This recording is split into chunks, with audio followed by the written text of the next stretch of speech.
Hello, good afternoon, everyone, and I am Romel, the love ambassador of Send Love to Pinas here in Leyte. So ayun, nandito na naman yung Send Love to Pinas sa Leyte para i-surpresa si Ma'am Lilia sa kanyang kaarawan today.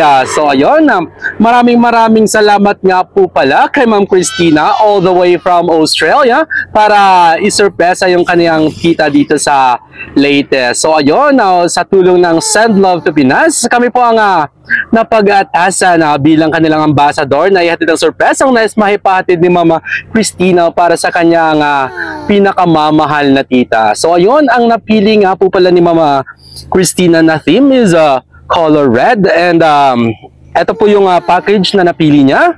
Meron siyang cake with money inside, of course, money cake, and then meron siyang 12 pieces na red rose flower na fresh. So ayun, maraming salamat po at napili nyo Send Love to Pinas for being a part of your tita's birthday celebration surprise. So ayun, thank you po. God bless everyone. Keep safe, and sa mga nais pong magpasurprise sa kanilang mahal sa buhay dito sa buong Pilipinas ay kontakin nyo lamang po ang Send Love to Pinas at sila na pong bahalang magpasaya sa mga mahal nyo sa buhay na naiwan dito sa Pilipinas. So ayun, again, thank you so much, and God bless everyone. Keep safe and peace out.